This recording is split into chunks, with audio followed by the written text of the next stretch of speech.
Hello champs, आज के इस वीडियो में हम टॉपिक डिस्कस करने वाले हैं money and it is chapter 5 of macro economics. इसके बाद लास्ट वीडियो में हमने national income related aggregates and measures of calculation of national income, चाहे वो वैल्यू एड मेथड था, इनकम मेथड था, एक्सपेंडिचर मेथड था, तीनों को हमने अच्छे से लास्ट वीडियो में डिस्कस करा है। उससे रिलेटेड हमने न्यूमेरिकल भी एक क्वेश्चन को सॉल्व किया था, ठीक है। एंड मनी एक बहुत ही इंपॉर्टेंट कॉन्सेप्ट है मैक्रो इकोनॉमिक्स सीरीज़ का, और ये काफ़ी एग्जाम्स में आपको हेल्प करेगा। और बेसिकली क्लास 12th में ये बहुत ही इंपॉर्टेंट टॉपिक है, तो आज हम इसको अच्छे से डिस्कस करते हैं। ठीक है, मनी की रिक्वायरमेंट हर टाइम पे एक जैसी नहीं थी। इट मीन्स कि एक्चुअली मनी का फंक्शन क्या होता है। मनी का फंक्शन होता है जो हेल्प करता है हमें exchange of goods and services की, यानी कि जब हमें कुछ खरीदना होता है तब हम मनी को एज अ कमोडिटी यूज़ करते हैं, ठीक है। लेकिन एंशंट टाइम्स में, पहले के टाइम्स में मनी एज अ सिस्टम जो आज के तौर पे हम यूज़ करते हैं वो डेवलप नहीं था। तो उस टाइम पे चलता था बार्टर एक्सचेंज, बार्टर सिस्टम चलता था। बार्टर सिस्टम में एक्चुअली में होता क्या था कि लोग अपनी ज़रूरतें पूरी करने के लिए एक दूसरे को कमोडिटी एक्सचेंज करते थे। लाइक एक फार्मर है और एक कपड़ा बनाने वाला है, ठीक है, क्लॉथ मेकर है। तो फार्मर को अगर क्लॉथ चाहिए तो वो क्या करेगा, उसके बदले अपने जो वीट है, जो उसने गेहूँ उगाया है अपने खेत में, ठीक है, अपने फार्म पे, वो उसको एक्सचेंज कर देगा। और जो क्लोथ है, क्लोथर है, मतलब जो उसको किसने क्लोथ बनाया, उसको अगर वीट की रिक्वायरमेंट है तो वो अपना क्लोथ उसके बदले, वीट के बदले उसको फार्मर को दे देगा। इस तरीके से बार्टर सिस्टम चलता था, ठीक है। हम इसको एक बार इसकी डेफिनेशन क्लियर कर लेते हैं। In the beginning of civilisation human needs were simple and limited, ठीक है। तो people use to exchange with each other to satisfy their wants. People क्या करते थे, लोग क्या करते थे, एक्सचेंज करते थे कमोडिटीज़ का आपस में। Barter exchange refers to the exchange of goods and goods for goods, ठीक है, यानी गुड्स के बदले गुड्स के exchange. An economy where there is a direct barter of goods and services is called barter economy और commodity economy, ठीक है। तो जहाँ पे डायरेक्ट एक्सचेंज होता है गुड्स का, वहाँ पे उसको हम इकोनॉमी को बार्टर इकोनॉमी और कमोडिटी इकोनॉमी भी कह सकते हैं, ठीक है। एग्जाम्पल देखिए, जो मैंने भी एग्जाम्पल दिया वो ये है कि when farmer gives wheat and gets cloth from the weaver in return, it is known as barter exchange, ठीक है। Barter system can work when there exist double coincidence of wants. तो ये एक इसकी लिमिटेशन भी है। इट मीन्स इसका एक लिमिटेशन है बार्टर सिस्टम का कि दोनों को एक दूसरे की ज़रूरत होनी चाहिए, तभी एक्सचेंज प्रॉपर हो पाएगा। इट मीन्स कि अगर जैसे यहाँ इस वाले एग्जांपल में अगर फार्मर को क्लोथ की रिक्वायरमेंट नहीं है तो वो जो वीवर के वीट की रिक्वायरमेंट है वो पूरी नहीं हो पाएगी, बिकॉज उसको क्लोथ नहीं चाहिए। तो क्लोथ नहीं चाहिए तो क्लोथ के बदले वो वीट देगा नहीं उसको। यानी कि यहाँ पे दोनों की वांट्स को कोइंसाइड करनी चाहिए, दोनों की वांट्स, दोनों को कि वो वांट्स को कोइंसाइड करेगा जब भी वो बार्टर सिस्टम फुलफिल हो पाएगा। इस वजह से ये जो डबल कोइंसिडेंस वांट्स है, ये इसकी एक लिमिटेशन भी है। Double coincidence of wants refers to the simultaneous fulfillment of mutual wants of buyers and sellers, यानी कि simultaneously fulfill हो रही है दोनों की wants, mutual wants of buyer and both seller, ठीक है। तो in the above example, want for clothing by the farmer coincides with the want of weaver for wheat, यानी कि farmer की जो want थी of क्लोथिंग एंड वीवर की जो वांट थी ऑफ व्हीट, वो दोनों डबल मतलब कोइंसाइड कर रही हैं वांट्स, ठीक है। इस वजह से ये एक्सचेंज हो पाया। But with rise in economic activities the exchange through barter became more difficult and complicated, यानी कि कुछ ऐसी जगह होती हैं जहाँ पे एक्सचेंज बहुत ही डिफिकल्ट हो जाता है, कॉम्प्लेक्स कमोडिटीज़ होती हैं, ठीक है। इकोनॉमिक एक्टिविटीज़ वहाँ पे परफॉर्म नहीं हो पाती विद बार्टर सिस्टम। तो धीरे धीरे जो है इवोल्यूशन हुआ मनी का, ठीक है, मनी इवोल्यूशन हुआ। एक मनी इवोल्यूशन में अलग से हम वीडियो बनाएंगे जिसमें हम डिस्कस करेंगे किस तरीके से कौन सी हम मनी की जो इवोल्यूशन हुई है, कि कैसे हम पहले कमोडिटी मनी यूज़ करते थे, फिर हम मेटालिक मनी यानी कॉइन पे आए, फिर हम पेपर मनी जो हम आज यूज़ कर रहे हैं, फिर बैंक मनी, फिर क्रिप्टो करेंसी जो कि आज की लेटेस्ट मनी है, ठीक है। तो वो भी हम डिस्कस कर सकते हैं। लिमिटेशन होता है बार्टर एक्सचेंज का कुछ, जो मैंने पहले बताया कि पहला लिमिटेशन तो डबल कोइंसिडेंस ऑफ वांट्स है, ठीक है। Barter system can work only when both buyer and seller are ready to exchange each other good. दोनों रेडी हैं अगर अपने गुड्स को एक्सचेंज करने के लिए, तो ही double coincidence of wants fulfil हो पाएगा, ठीक है। सेकेंड है lack of common measure of value. It means अगर जैसे कोई एक मेजरमेंट वैल्यू होती है ना, जैसे मनी की को जैसे हम आज यूज़ करते हैं तो रुपीज़ में मेजर कर लेते हैं यूनिट में, लेकिन उस टाइम पे बार्टर एक्सचेंज जब होता था तो मेजरमेंट बहुत सिंपल नहीं था, ठीक है, तो बहुत दिक्कत होती थी। तो barter system, all commodities are not of equal value, यानी इक्वल वैल्यू की कमोडिटीज़ नहीं है सारी, and there is no common measure unit of value of goods and services in which exchange ratios can be exchanged. ये एक limitation था कि हम कोई प्रॉपर मेजर ऑफ वैल्यू नहीं है, ठीक है, क्योंकि कोई कमोडिटी की जो वैल्यू है वो कुछ और होगी, दूसरी कमोडिटी की वैल्यू कुछ और होगी, तो उनके बीच में एक्सचेंज पॉसिबल कर पाना बहुत ही मुश्किल टास्क था। इस वजह से ना मनी का एवोल्यूशन ये इस वजह से भी है, क्योंकि इस लिमिटेशन की वजह से भी मनी एक फंक्शन फुलफिल करती है कि वो as a measure of value हम उसको यूज़ कर सकते हैं, ठीक है। थर्ड है lack of standard of deferred payment. Lack of standard for deferred payment का मतलब है कि जैसे कि आज के टाइम पे क्या होता है कि कोई हमने मोबाइल लिया तो मोबाइल के बदले हमने डाउन पेमेंट दे दी, ठीक है, और बाकी की जो पेमेंट थी उसको फाइनेंस करा लिया। फाइनेंस इन द सेंस कि हम उसको EMI के ऑप्शंस में पे करते रहते हैं, बट ऐसा उस टाइम पे ही नहीं हुआ करता था कि अगर किसी को कमोडिटी चाहिए तो हम उसको डेफर्ड पेमेंट के तौर पे यूज़ नहीं कर सकते, क्योंकि कमोडिटी जो है वो एक बार में ही एक्सचेंज होगी पूरी प्रॉपर, ठीक है। तो डेफर्ड पेमेंट का मतलब समझ गए होंगे कि डेफर्ड पेमेंट यानी कि टुकड़े टुकड़ों में पेमेंट करना, ठीक है, फ्यूचर में जाके कंप्लीट करना अपनी पेमेंट, एक साथ पेमेंट ना करना, तो वो मनी ही कर पाएगा फुलफिल, ये बार्टर एक्सचेंज नहीं फुलफिल कर पाएगा, ये लिमिटेशन है। Under barter system contract involving future payment और credit transaction can not take place with ease, ठीक है, ईजिली पॉसिबल नहीं था, तो ये भी एक लिमिटेशन है इसकी। और lack of store of value under barter system it is difficult for people to store wealth for future use, यानी कि अगर मान लीजिए कोई पेरिशेबल कमोडिटी, देखिए वीट है, राइस है, वेजिटेबल है, तो हम इसको as a store of value यानी जमा करके नहीं रख सकते ज़्यादा दिन तक, क्योंकि ये ख़राब हो जाएगी, पेरिशेबल कमोडिटी है। लेकिन अगर आपके पास मनी है, आपके पास नोट है, ठीक है, आपके पास करेंसी है, कॉइन है, तो उसको आप सालों सालों तक रख सकते हो अपने पास स्टोर करके, तो एज आप उसको एक as a store of value यानी कि अपने पास रख के अपनी वैल्यू बना के रख सकते हो। बट हम बार्टर सिस्टम में कमोडिटी को ज़्यादा दिन तक नहीं रख सकते, इसी वजह से ये स्टोर ऑफ वैल्यू नहीं है, ठीक है, तो ये भी एक इसकी लिमिटेशन थी। तो विद सो मैनी डिफिकल्टीज, इतनी सारी डिफिकल्टीज के साथ barter exchange could not continue for a long time, बहुत लंबे समय तक नहीं चल पाया। As a result the evolution of money का एवोल्यूशन हुआ to help the exchange of goods and services. तो अब मैं आपको शॉर्ट में बता देता हूँ कि मनी का एवोल्यूशन किस तरीके से हुआ। सबसे पहले जो कमोडिटी मनी थी, जो कि हम बार्टर एक्सचेंज में यूज़ करते हैं, यानी एक कमोडिटी के बदले दूसरी कमोडिटी देना, वो कमोडिटी मनी यूज़ करते थे, ठीक है। फिर जब हमारा मिडीवल इंडिया का पीरियड आया, जब हमारे दिल्ली सल्तनत का पीरियड था और मुग़ल सल्तनत का पीरियड था, तो उस टाइम पे मेटेलिक मनी, ठीक है, Tughlaq coin and different silver coin, gold के कॉइन यूज़ होते थे, ठीक है। तो ये हमारा मेटेलिक मनी का टाइम था। फिर जैसे ही क्या कहते हैं, ब्रिटिश गवर्नमेंट ने इंडिया को लेफ्ट किया, फिर हमारी पेपर और फिएट मनी आई, यानी जो कि आज हम यूज़ कर रहे हैं, 1000 के नोट्स और 2500 के नोट और 2000 के नोट, ठीक है। तो ये हमारी पेपर करेंसी उस टाइम पे आई। फिर हमारी बैंक मनी का एवोल्यूशन हुआ। बैंक मनी यानी कि जो हम बैंक के अंदर पैसा जमा करते हैं, सेविंग अकाउंट, करंट अकाउंट, है ना, फिक्स डिपॉजिट, ये सब हमारा बैंक मनी हो गया। यानी क्रेडिट कार्ड के ऊपर जो हम क्रेडिट के कार्ड पे जो मनी लेते हैं, वो सब चीज़ें। और हमारा लेटेस्ट इवोल्यूशन है क्रिप्टो करेंसी, ठीक है, जो कि एक ब्लॉकचेन टेक्नोलॉजी के अंदर स्टोर होती है वैल्यू, और इसको हम कहेंगे क्रिप्टो करेंसी। तो हमारा लेटेस्ट इवोल्यूशन है मनी का। तो हमने इवोल्यूशन ऑफ मनी को अच्छे से समझा शॉर्ट में। अब यहाँ पे एक वर्ड है फिएट मनी, ठीक है। ये फिएट मनी क्या होता है? तो फिएट मनी होता है, it must fulfil 2 condition simultaneously. 2 conditions को फुलफिल करना चाहिए फिएट मनी होने के लिए। पहली कंडीशन है, it must be in the form of coin currency notes, यानी कि वो कॉइन्स या करेंसी नोट्स जो कि हम यूज़ करते हैं, ठीक है, चाहे 1 रुपये, 5 रुपये, 10 रुपये, 20 रुपीज़ के कॉइन्स हैं, ठीक है। और हमारे पास नोट कौन कौन से हैं? 10 का है, 20 का है, 50 का है, 100 का है, 500, 2000, ये सारे हमारे करेंसी जो है वो कॉइन और करेंसी नोट्स की फॉर्म में है। तो पहली कंडीशन है कि फिएट मनी होने के लिए वो इस फॉर्म में होनी चाहिए। दूसरी कंडीशन है कि it must be issued by government और सेंट्रल बैंक, यानी गवर्नमेंट या सेंट्रल बैंक ने इशू किया है तो ही हम उसको फिएट मनी कंसिडर करेंगे, ठीक है। तो ये दोनों कंडीशन फुलफिल होनी चाहिए फिएट मनी के लिए।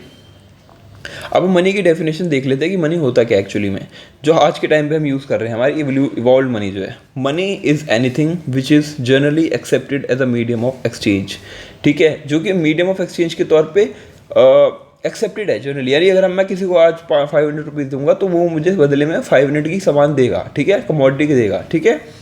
मेजर ऑफ वैल्यू, यानी कि हम मनी की फॉर्म में अपनी कमोडिटी के प्राइस को वैल्यू कर सकते हैं, ठीक है ना। कि जैसे आज हमने जैसे मान लीजिए वो फार्मर वाला एग्जांपल लेते हैं कि फार्मर के पास, ठीक है, 1 क्विंटल 1 टन जो है वीट है, ठीक है। तो हम उसको मान लीजिए मेजर कर सकते हैं कि हाँ ये 1000 रुपीज़ का है या 2000 रुपीज़ का है, जो भी रेट चल रहा हो। तो ऐसे हम रुपीज़ में मेजर कर पा रहे हैं ना इस टन को, इस रुपीज़ में। तो यही होता है मेजर ऑफ वैल्यू, यानी रुपीज़ की टर्म्स में हम जब अपनी कमोडिटी को मेजर कर पाए, वही होता है उसका फंक्शन मनी का मेजर ऑफ वैल्यू। फिर स्टोर ऑफ वैल्यू, जैसे कि मैंने बताया था कि काफ़ी टाइम तक हम उसको स्टोर करके रख सकते हैं अपनी मनी को, ठीक है ना। ये ख़राब नहीं होगी जैसे पेरिशेबल कमोडिटीज़ की तरह, ठीक है। तो हम स्टोर कर सकते हैं इसको लंबे टाइम तक। मीन्स फॉर डेफर्ड पेमेंट, ठीक है, इस स्टैंडर्ड फॉर डेफर्ड पेमेंट के तौर पे भी यूज़ कर सकते हैं। यानी हम EMI के ऑप्शंस में भी अपनी मनी को पे कर सकते हैं, यानी कोई चीज़ हमने उधार पे ली और उसके बदले हम उसके पैसे जो हैं किस्तों में चुकाते हैं, ठीक है। तो अब मनी की डेफिनेशन देखिए कि कितनी ब्रॉड है, कि वो as a medium of exchange भी यूज़ कर सकते हैं। पहली बात तो वो जनरली एक्सेप्टेड होनी चाहिए, ठीक है। फिर as a medium of exchange भी, मेजर ऑफ वैल्यू भी, ठीक है, store of value, means for standard of deferred payment, ये सारे फंक्शंस फुलफिल करती है मनी। The term money is use to cover all such things like coins, currency notes, cheques etcetera, ये सारे मनी के अंदर आते हैं। Money can be any commodity chosen by the common consent, ये कॉमन कंसेंट से कंसिडर की जाती है commodity as an instrument of exchange of goods and services, ठीक है। तो हमारा मेन फंक्शन क्या होता है मनी का, exchange of goods and services में हेल्प करता है, ठीक है। यानी एक के सामान देने के बदले दूसरे में हेल्प करता है, ठीक है। लीगल डेफिनेशन क्या होती है मनी की, ये तो हमने जर्नल डेफिनेशन पढ़ ली। Anything which the government declares as money is money, यानी कि कोई भी चीज़ को अगर गवर्नमेंट डिक्लेयर कर देगा मनी तो वो मनी कहलाएगी। On the basis of legal definition money is of 2 types, 2 type की मनी होती है। पहली होती है लीगल टेंडर मनी, ठीक है, मनी होती है लीगल टेंडर। आपको याद होगा कि 2016 में 8 नवंबर 2016 में हमारे प्राइम मिनिस्टर श्री नरेंद्र मोदी जी ने अनाउंस किया था कि आज से, मतलब उनकी उस स्पीच को मैं एक बार दोहराता हूँ कि उन्होंने कहा था कि आज से 500 और 1000 के नोट्स लीगल टेंडर नहीं रहेंगे। उनकी स्पीच में ये स्पेसिफिक वर्ड था कि आज से 500 एंड 1000 के जो नोट्स होंगे वो लीगल टेंडर नहीं रहेंगे। तो क्या मतलब है लीगल टेंडर का, बहुत इंपॉर्टेंट टर्म है लीगल टेंडर, ठीक है। लीगल टेंडर आपको समझना चाहिए। लीगल टेंडर होता है money which can be legally use to make payment of debt और other obligation is termed as legal tender money, यानी कि हम उसको एज अ डेट ऑब्लिगेशन के तौर पे भी यूज़ कर सकते हैं, ठीक है, जो हम पेमेंट में हेल्प करे और जो कि गवर्नमेंट ने डिक्लेयर करा हो कि ये मनी है, ठीक है। पहली कंडीशन तो मनी, ठीक है, डिक्लेयर की होनी चाहिए बाय गवर्नमेंट, ठीक है। और सेकंड ये लीगली एक्सेप्टेड है, लीगली एंड वाइडली एक्सेप्टेड है, तो वो हमारी लीगल टेंडर मनी होगी, ठीक है। दोनों कंडीशंस फुलफिल होनी चाहिए। यानी कि जब प्राइम मिनिस्टर मोदी ने कहा था कि लीगल टेंडर नहीं रहेगा तो इट मीन्स वो मनी तो है, वो फिएट करेंसी तो हैगी, यानी वो करेंसी जो है वो इशू भी करी थी गवर्नमेंट ने, वो कॉइन करेंसी फॉर्म है, बट गवर्नमेंट ने अपनी जो बैकिंग थी ना उसके ऊपर से वो हटा ली। गवर्नमेंट ने जैसी बैकिंग हटाई वो लीगल टेंडर नहीं रहा, यानी कि वो वाइडली एक्सेप्टेड नहीं है। अब लोग उसको एक्सेप्ट करने के लिए ऑब्लिगेटेड नहीं है, यानी कि अगर अभी आपसे कोई 500 या कोई भी नोट ना लेना है तो आप कंप्लेन कर सकते हैं कि वो हमारे पैसे नहीं ले रहा और उसके ऊपर गवर्नमेंट एक्शन ले, क्योंकि लीगल टेंडर है वो मनी। गवर्नमेंट ने कहा है कि आप इसको एक्सचेंज के तौर पे यूज़ कर सकते हो, बट अगर गवर्नमेंट ने कह दिया कि ये 500 रुपीज़ का नोट अब लीगल टेंडर नहीं है तो वो जो सामने वाला बंदा है ना जिसको हम पैसे दे रहे हैं वो कंपल्सरी नहीं है, ऑब्लिगेशन नहीं है उसके ऊपर कि वो उसको एक्सेप्ट करेगा, क्योंकि गवर्नमेंट ने अपनी बैकिंग खींच ली है। इसलिए आपने नोट पर देखा होगा, नोट पर लिखा होता है, जैसे यहाँ पे अमाउंट लिखा है, ठीक है, उसके नीचे लिखा होगा कि मैं धारक को इतने रुपए देने का आवेदन करता हूँ, यानी जो भी लिखते हैं, जो RBI गवर्नर के सिग्नेचर होते हैं। तो क्या होता है, ये बैकिंग होती है जो गवर्नमेंट ने बैकिंग दे रखी है, ठीक है। तो लीगल टेंडर मनी यानी एक्सचेंज करने के लिए, एक्सेप्ट करने के लिए लीगल टेंडर होना ज़रूरी है। लीगल टेंडर के अंदर 2 चीज़ें होती हैं, एक होता है लिमिटेड लीगल टेंडर, एक होता है अनलिमिटेड लीगल टेंडर, ठीक है। लिमिटेड लीगल टेंडर होता है कि payment beyond a limit can be refuse, यानी एक टाइम के बाद कुछ जो पेमेंट है ना वो बंदा मना कर सकता है कि भाई अब नहीं लूँगा मैं इससे ज़्यादा इस वाले अमाउंट को। जैसे कि कॉइन है, ठीक है, हम अब सिक्के हैं एक दो रुपये के, एक रुपये का 2 रुपये का सिक्का है, तो हो सकता है कि हम उसको एक लिमिट तक ही यूज़ कर पाएँ, ठीक है। तो coins are of limited legal tender, यहाँ पे लिखा भी है मैंने, अकॉर्डिंग टू कॉइनेज एक्ट 2011, ठीक है। इस एक्ट के हिसाब से 1 रुपये और उसके अबव के जो कॉइन्स हैं ना वो खाली 1000 रुपये तक हम यूज़ कर सकते हैं, ठीक है। यानी कि हम 1 रुपये या 2 रुपये की मिला के ज़्यादा से ज़्यादा कितने की पेमेंट कर सकते हैं, 1000 रुपीज़ की पेमेंट कर सकते हैं। इससे ज़्यादा हम पेमेंट नहीं कर सकते। अगर हम इससे ज़्यादा मान लीजिए हम सोचेंगे हम 1200 रुपये दे दें, तो सामने वाला जो बंदा है ना वो मना कर सकता है। हो सकता है कि वो एक्सेप्ट कर ले, लेकिन वो मना कर सकता है कि नहीं भाई मैं इतने सारे सिक्के में पैसे नहीं लूँगा, आप मुझे नोट में पैसे दो, क्योंकि सिक्का कैरी करना थोड़ा मुश्किल हो जाता है, ठीक है। तो कॉइनेज एक्ट जो 2011 है वो कहता है कि 1 रुपये और उसके अबव जो भी कॉइन्स हैं उसको हम ज़्यादा से ज़्यादा 1000 रुपये के लिए एक्सचेंज कर सकते हैं, यानी 1000 रुपये तक की पेमेंट कर सकते हो आप उसमें, ठीक है। अगर आप उससे ज़्यादा की सोचोगे तो वो ऑब्लिगेशन नहीं है कि सामने वाला एक्सेप्ट करेगा। तो हमारा लिमिटेड लीगल टेंडर हमने पढ़ लिया। और अनलिमिटेड लीगल टेंडर क्या होता है, there is no restriction on payment beyond a limit, यानी एक लिमिट के बाद हम ऐसी कोई रिस्ट्रिक्शन नहीं है कि हम उसको यूज़ नहीं कर सकते, हम उसको कितनी भी लिमिट के लिए यूज़ कर सकते हैं। जैसे कि इंडिया में पेपर के नोट्स हैं अनलिमिटेड लीगल टेंडर, जो हमारे 500 और 2000 के जो नोट्स हैं और जो भी नोट्स हैं हम उसको as a unlimited legal tender use कर सकते हैं, यानी हम उससे कितनी भी पेमेंट कर सकते हैं, ठीक है, जो जितनी हम चाहें वो पेमेंट कर सकते हैं। बट एक इसमें भी एक कंडीशन है कि अब एक नया फाइनेंस एक्ट आया था 2017 में, वो आपको याद रखने की जरूरत नहीं है, मैं आपको ऐसी इन्फॉर्मेशन दे रहा हूँ। एक फाइनेंस एक्ट आया था 2017 में, ठीक है। तो ये ऑब्लिगेशन क्रिएट करता है on the use of notes कि आप मैक्सिमम 2 लाख तक की पेमेंट कर सकते हो इन कैश। और इसके ऊपर अगर आपको करना है तो आपको थ्रू बैंक यानी ऑनलाइन ट्रांजेक्शन करनी होगी, ताकि ब्लैक मनी और करप्शन को मिनिमाइज कर सकें, ठीक है।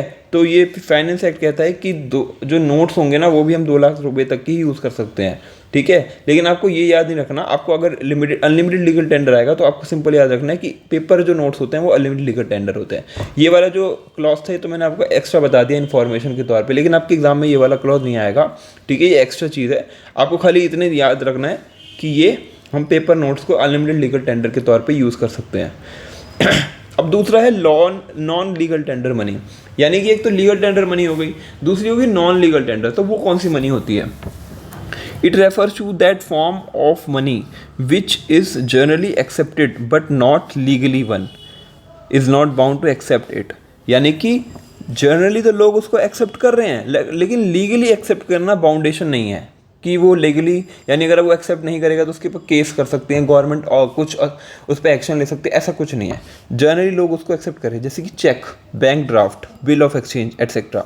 तो ये क्या है? ये एक गवर्नमेंट ने इसको नहीं डिक्लेयर करा है चेक को कि भाई चेक है ये इसको एक्सेप्ट करना ज़रूरी है, ये तो बैंक ने एक्सेप्ट इशू कर रखा है। बैंक ड्राफ्ट हो गया, ठीक है, डीडी हो गया, demand draft, bill of exchange हो गया, जो कि हम एक्सचेंज के टाइम पे क्रिएट करते हैं।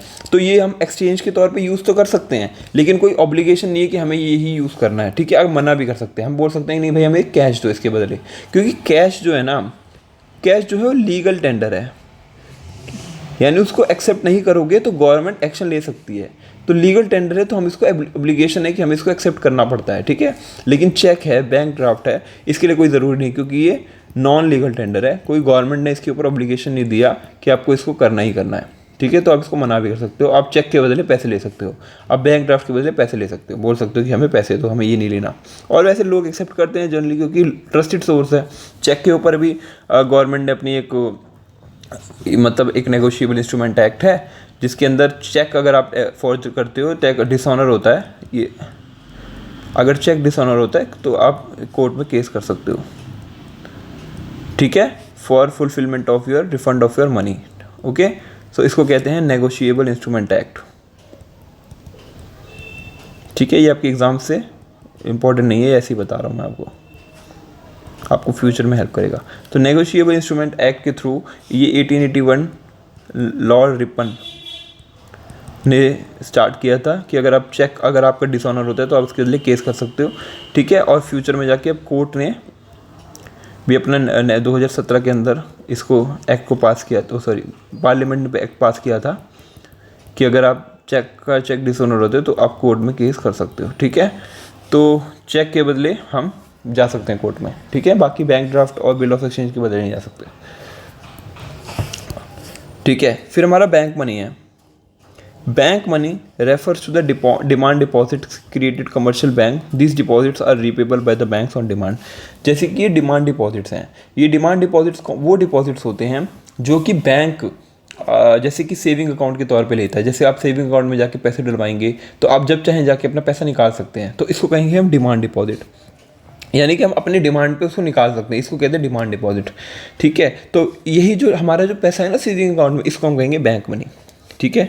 ये कमर्शियल बैंक अपने पास रखते हैं, जैसे कि डिफरेंट बैंक्स हैं, यानी बैंक ऑफ बड़ौदा है, HDFC है और कैनरा बैंक है, डिफरेंट जो भी बैंक्स हैं हमारे, जो हमारे सेविंग अकाउंट रखते हैं अपने पास। तो हम जो सेविंग अकाउंट होता है उसको कहते हैं डिमांड डिपॉजिट, बिकॉज ये रीपेबल होते हैं bye the banks on demand. जब हम चाहेंगे हमारे को ये पैसा दे देंगे जो हमने अपने पास जमा कर रखा है। अब हम डिस्कस करते हैं मनी सप्लाई, ठीक है। मनी की डिस्कस कर लिया कि मनी की डेफिनेशन क्या होती है, बट एक चीज़ होती है मनी सप्लाई। ये कॉन्सेप्ट को भी अच्छे से करना है। Money supply refers to the total volume of money held by the public at a particular point of time in economy. यानी कि एक पर्टिकुलर पॉइंट ऑफ टाइम पे लोगों के पास कितना पैसा है उसको हम कहेंगे मनी की सप्लाई, ठीक है। Total volume of money held by the public at a particular point of time. तो इसको मेजर करने के लिए 4 मेथड होते हैं, M1, M2, M3, M4। उसको हम अच्छे से डिस्कस करते हैं कि मनी सप्लाई में कैसे वो हेल्प करते हैं, ठीक है, और उसके थ्रू हम कैसे मनी सप्लाई को कैलकुलेट कर सकते हैं। मनी का सप्लाई का सिंपल मीनिंग ये है कि लोगों के पास अभी एक करंट टाइम पे कितना पैसा है ना। कि जैसे कि जब डिमोनेटाइजेशन हुआ था, ठीक है, डिमोनेटाइजेशन के टाइम पे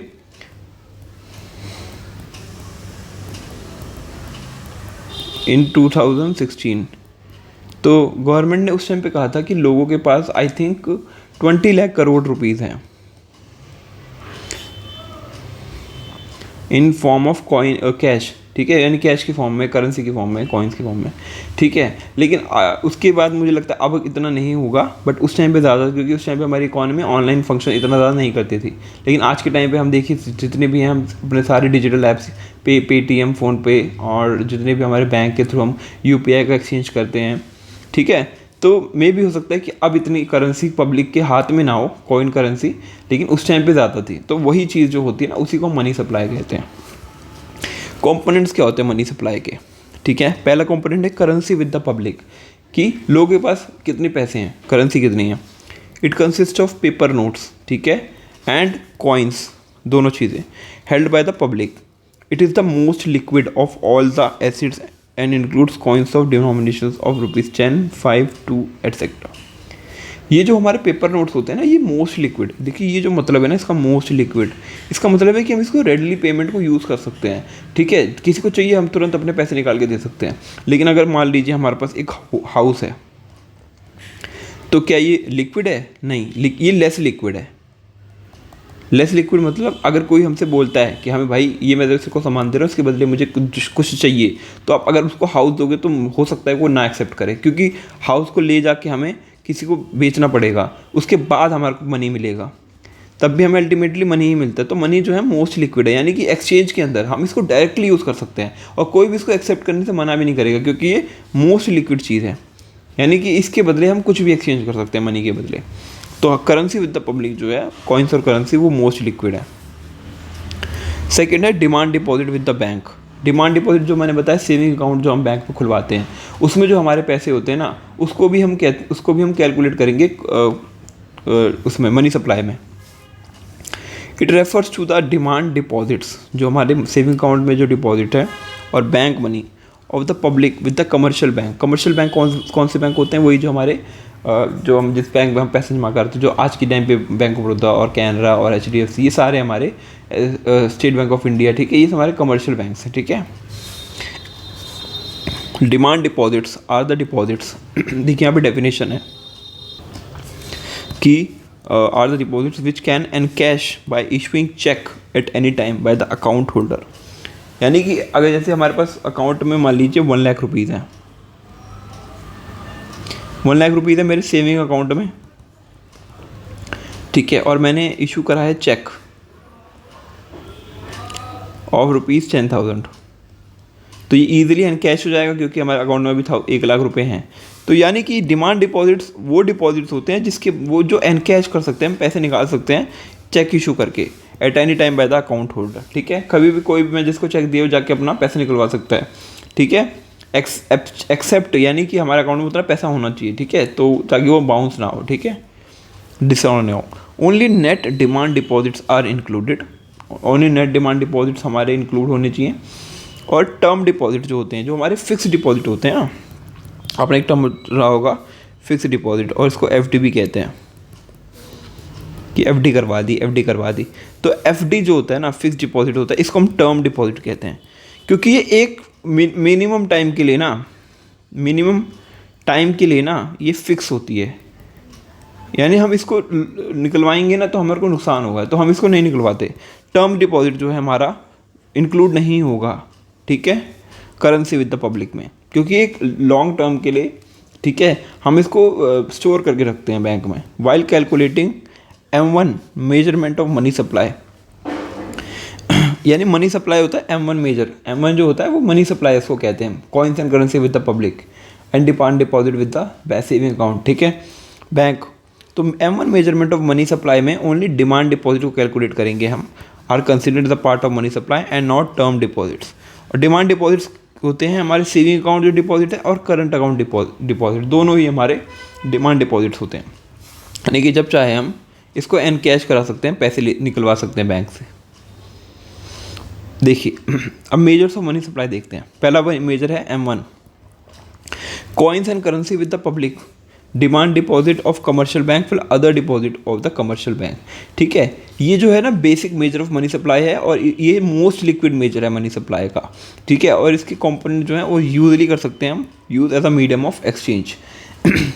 एक चीज़ और, ये जो other deposit with the RBI है ना, अगर आपको एग्जाम में इसको नहीं ध्यान रखना तो नहीं, कोई दिक्कत नहीं है। 12th क्लास के एग्जाम्स में इसको इतना इंपॉर्टेंट कंसिडर नहीं करते। मेन जो होता है coin currency with the public plus demand deposit with the commercial bank की ज़्यादा इंपॉर्टेंट है। अगर आप इतना भी याद रखेंगे तो कोई प्रॉब्लम नहीं है।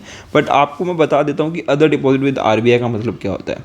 ये वो डिपॉजिट होते हैं RBI के जो फॉरेन बैंक्स और गवर्नमेंट इनके RBI के पास पैसे रखते हैं ना अपने, जैसे कि हम अपने बैंक में जाके पैसा जमा करते हैं तो हमारे लिए वो हमारा बैंक हो गया। ऐसी RBI भी फॉरेनर अकाउंट्स अपने होल्ड करता है, उनके पैसे जमा करता है, उनकी गवर्नमेंट्स के पैसे जमा करता है, ठीक है। और world bank, IMF etcetera, it does not include deposits of Indian government and commercial bank with the RBI, ठीक है। तो ये फॉरेनर की बात हो रही है। It constitutes a very small portion of M1, so it does not have any significant role to play in monetary policy formulation. कोई ज़्यादा बड़ा रोल नहीं है, अगर आपको याद नहीं रखना तो मत रखिए, बट मैं आपको बता देता हूँ कि ये भी इसके पार्ट होता है, ठीक है। M2 होता है हमारा, ये M1 M2 M3 क्या है, ये मनी सप्लाई के मेजर्स हैं, ठीक है। तो हम इसको इसी तरीके से याद करते हैं, इसी तरीके से एग्जाम्स में लिखना होता है। तो M1 पता चल गया, coins and currency with the public plus demand deposit with the commercial bank. M2 हो गया M1, ये वाला जो कंपोनेंट है वो ये तो है ही M1, प्लस इसके अलावा saving deposit with the post office saving bank, यानी पोस्ट ऑफिस सेविंग बैंक है ना, उसके साथ जो डिपॉजिट है वो। It is a broader concept of money supply as compare to M1 because यहाँ पे एक चीज़ एक्स्ट्रा ऐड हो रही है इसमें M1 के साथ, saving deposit with post office saving bank account, ठीक है। तो सेविंग डिपॉजिट जो post office is not withdrawable by cheque, इसको हम चेक के बदले विदड्रॉ नहीं कर सकते, ठीक है। So they could not be placed under demand deposit with the bank, इसलिए हम इसको डिमांड डिपॉजिट में हमने इसको नहीं डाला क्योंकि ये पार्ट नहीं है डिमांड डिपॉजिट का, ठीक है, इसलिए ये M2 के अंदर आया। थर्ड है हमारा M3, ठीक है।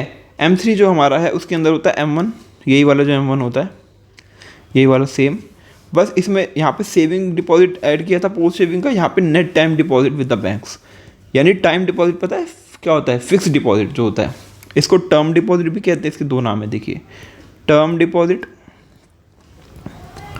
और FD फिक्स डिपॉजिट, दोनों चीज़ कहते हैं इसको टाइम डिपॉजिट को।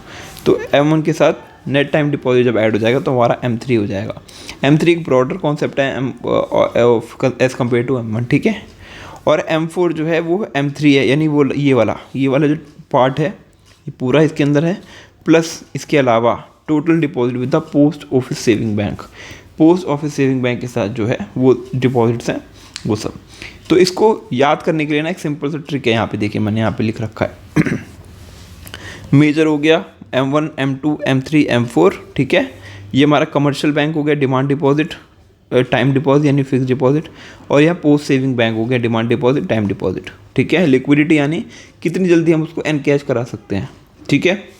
और currency with the public, CU, ये है करेंसी विद द पब्लिक, इसको कंफ्यूज नहीं होना है CU के साथ, ठीक है। मैं इसको लिख देता हूँ आप, ताकि फ्यूचर में इसको कंफ्यूज ना हो लेके। Currency with the public, okay. देखिए M1 है, देखिए चारों में करेंसी विद द पब्लिक तो टिक हो ही रहा है, यानी ये वाला कंपोनेंट तो आएगा ही चारों में, ठीक है। और पहले में डिमांड डिपॉजिट्स है कमर्शियल बैंक के साथ, बाकी ये तीनों क्रॉस हैं, यानी कि ये जो है ना मोस्ट लिक्विड होगा, यानी कॉइन करेंसी और demand deposit with the commercial bank, ये हमारा मोस्ट लिक्विड है, इसलिए यहाँ पे देखो ज़्यादा चार्ज हैं, ठीक है। ये याद करने के लिए मैंने ये टेबल डाली है आपको, आप कंफ्यूज नहीं होना इससे, ठीक है। अगर एग्जाम में आएगा तो हमें ये चीज़ लिखनी है, और वैसे हमें याद करने के लिए ये चीज़ समझनी है कि करेंसी विद द पब्लिक और demand deposit with the bank जो है M1 का पार्ट है, ठीक है। अगर यही M2 की बात करेंगे हम, तो M2 में ये दोनों तो टिक होते ही हैं, देखो ये दोनों टिक हैं, खाली एक थर्ड टिक हो जाएगा पोस्ट सेविंग, यानी फर्स्ट वाले में करेंसी विद द पब्लिक और डिमांड डिपॉजिट है, सेकंड वाले में currency with the public with plus demand deposit commercial bank and demand deposit with post office saving bank, ये दोनों हो जाएंगे, और ये दोनों नहीं होंगे, इसीलिए देखिए थोड़ा लेस लिक्विड है, क्योंकि यहाँ पे पोस्ट ऑफिस सेविंग बैंक का डिमांड डिपॉजिट ऐड हो रहा है ना, इसलिए थोड़ा सा लिक्विडिटी कम हो गई है इसकी, इस वजह से, क्योंकि इसको विड्रॉ करने में थोड़ी सी हमें प्रॉब्लम हो सकती है इस वजह से, ठीक है। और यहाँ पे तरलता यानी क्वांटिटी, यानी कि क्वांटिटी जो स्टार्स की फॉर्म में दी हुई है, कितनी क्वांटिटी अवेलेबल है अभी, तो इसकी थोड़ी कम है, सबसे ज़्यादा इसकी, क्योंकि इसमें चारों चीज़ें आएंगी, ठीक है। M3 जो है देखिए coin and currency with the public plus demand deposit plus time deposit, ये हमारे कमर्शियल बैंक वाले कंपोनेंट के साथ ऐड हुआ है, ठीक है। ये तीनों चीज़ें आएंगी, बाकी कुछ नहीं आएगा। और M4 जो है हमारा लास्ट वाला, वो है सारी चीज़ें इसमें, ठीक है। Demand deposit time deposit with the commercial bank, demand deposit time deposit with the post office saving bank, ठीक है। ये चारों टिक हो गए, यानी ये क्वांटिटी बहुत ज़्यादा, बट ये लिक्विडिटी बहुत कम है इसकी, लिक्विडिटी यानी हम एनकैश करा सकते हैं बहुत मुश्किल से, बिकॉज हमें पता है टाइम डिपॉजिट को एनकैश कराने के लिए हमें थोड़ा टाइम देना पड़ता है, वो तुरंत एनकैश नहीं होता। डिमांड डिपॉजिट तो हो जाएगा, बट ये थोड़ा कम टाइम लगाता है, ठीक है। तो हमने इसको टेबल के थ्रू, कभी आपको कन्फ्यूजन हो ना, आप इस टेबल के थ्रू याद रखना, आपको अच्छे से पता चल जाएगा कि M1 में क्या आएगा, M2 में क्या आएगा, M3 में क्या आएगा, M4 में क्या आएगा। एक चीज़ और, M1 और M2 को हम नैरो मनी भी कहते हैं, ठीक है, और M3 M4 को ब्रॉड मनी भी कहते हैं, ठीक है। देखिए the 4 measures of money supply represent different degrees of liquidity, जैसे कि मैंने बताया कितनी जल्दी वो एनकैश यानी कैश की फॉर्म में कन्वर्ट कर सकते हैं हम, ठीक है। With M1 being the most liquid, सबसे ज़्यादा लिक्विड है, and M4 being the least liquid, ठीक है, ये लीस्ट लिक्विड है, यानी इसको पैसे एनकैश कराने में हमें बहुत मतलब टाइम लगेगा, इसकी लिक्विडिटी बहुत कम है। देखिए 1 स्टार मिला हुआ है, क्योंकि यहाँ पे टाइम डिपॉजिट हो रहा है ना दोनों का, इस वजह से ये लीस्ट लिक्विड है। M3 is widely used as a measure of money supply, as it also known as aggregate money resources of the society. M3 जो है as measure of money supply use करते हैं, बिकॉज ये aggregate money resources को show करती है, aggregate money resources society. M1 और M2 को हम generally known as narrow money supply कहते हैं, बिकॉज वेयर M3 और M4 को हम नोन कहते हैं ब्रॉड मनी सप्लाई कॉन्सेप्ट, ठीक है। ब्रॉड मनी नैरो मनी का कंसेप्ट क्या है, क्योंकि यहाँ पे देखिए बहुत कम कंपोनेंट्स ऐड हो रहे हैं, बट यहाँ पे देखिए बड़े कंपोनेंट्स ऐड हो रहे हैं, इसमें टाइम डिपॉजिट ऐड हो रहा है, ठीक है, यहाँ पे सारे कंपोनेंट्स ऐड हो रहे हैं, ठीक है।